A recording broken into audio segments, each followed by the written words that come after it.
கிருஷ்ணகிரி மாவட்டம் பர்கூர் அருகே தனியார் பள்ளி ஒன்றில் கடந்த 5ஆம் தேதி முதல் 9ஆம் தேதி வரை NCC முகாம் நடைபெற்றுள்ளது.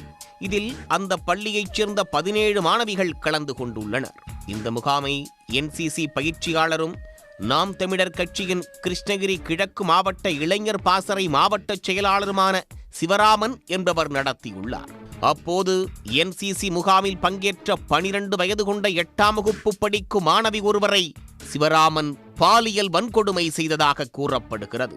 மாணவி புகார்களித்தும் உரிய நடவடிக்கை எடுக்காத தனியார் பள்ளியின் முதல்வர் சதீஷ்குமார், அப்பள்ளியின் தாளாளர் சாம்சன் வெஸ்லி, சமூக அறிவியல் ஆசிரியை ஜெனிஃபர், பயிற்சியாளர்கள் சக்திவேல், சிந்து, சத்யா, முன்னாள் CRPF வீரரான சுப்பிரமணி ஆகிய 7 பேரை போலீசார் நேற்று கைது செய்தனர்.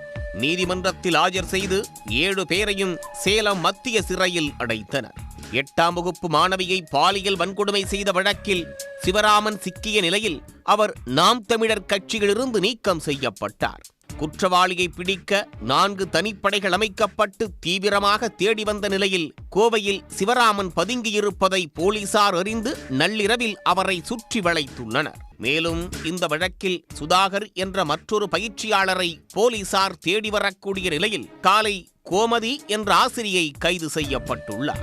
17 மாணவிகள் NCC பயிற்சி முகாமிற்கு சென்ற நிலையில் ஒரு மாணவி பாலியல் வன்கொடுமைக்கு உட்படுத்தப்பட்டுள்ள நிலையில் 13 மாணவிகளுக்கு பாலியல் தொல்லை கொடுக்கப்பட்ட அதிர்ச்சி தகவல் போலீசாரின் விசாரணையில் தெரிய வந்துள்ளது.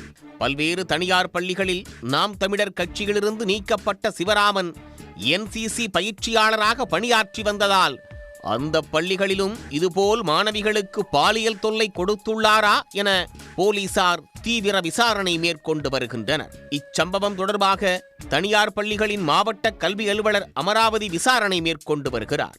சம்பவத்தில் கல்லூரி முதல்வர், தாளாளர் உள்ளிட்டோர் கைது செய்யப்பட்ட நிலையில் அப்பள்ளியின் மீது நடவடிக்கை எடுப்பது தொடர்பாக அரசுக்கு அறிக்கை அனுப்பவும் திட்டமிடப்பட்டுள்ளது. NCC முகாம் நடத்த எந்த தகுதியும் இல்லாத சிவராமன் மற்றும் அவரோடு இருக்கும் குழுவினரை எப்படி பள்ளி நிர்வாகம் அனுமதித்தது, இதற்கு யார் யார் உடந்தையாக இருந்தார்கள் என்பது குறித்தும் போலீசார் தீவிர விசாரணையை முன்னெடுத்துள்ளனர்.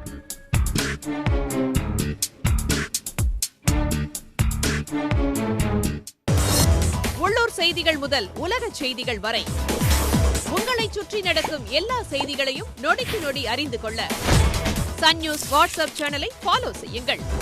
QR கோடை ஸ்கேன் செய்து சன் நியூஸோடு இணைந்திருங்கள்.